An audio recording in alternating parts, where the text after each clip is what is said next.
Hello. Santu phone করেছিল তার বাবাকে যে ক্যান্ডি আনার জন্য, মানে ওই যে চকলেটগুলো হয় না সেগুলো আনার জন্য। তো পাপা ওকে একটু চকলেটগুলো কম দেওয়া হয়, তো আটকে যদিও রাখা যায় না তবু একটু চেষ্টা করি যে কম দেওয়ার জন্য। তোর পাপা আবার একটা কেক নিয়ে এসছে ওর জন্য, দেখুন। আর ও এখন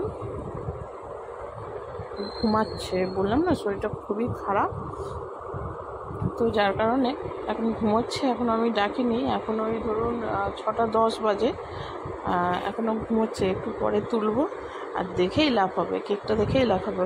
আর একটু না এখন গাটা একটু মনে হচ্ছে গরম গরম হচ্ছে, মানে মনে হচ্ছে জ্বর আসবে। তো একবার ওষুধ খাইয়েছি, তো ঠান্ডা লাগার ওষুধ একবার খাইয়েছি, কিন্তু দেখা যাক কতদূর কী হয়। এত দুষ্টুমি করে যে কি বলবো, সব সময় শুধু জল নিয়ে ঘাটতেই থাকে, একটু সুস্থ থাকে না, কটা দিন সুস্থ থাকে আবার সেই ঠান্ডা। এখন নাক টাক বন্ধ হয়ে আছে বাবুর, নিঃশ্বাস নিতে কষ্ট হচ্ছে।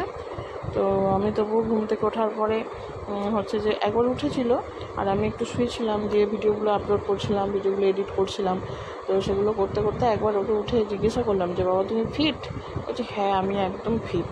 মানে দুষ্টুমির দিকে কোনো মানে কথা নেই, যতই মানে শরীর খারাপ হোক, যতই যাই হোক, মানে যতক্ষণ না একদম পারছে না ততক্ষণ দুষ্টুমি করে যায়। যতক্ষণ একটু সুস্থ থাকবে ব্যাস, আর তো বলার কোনো বাকিই রাখে না।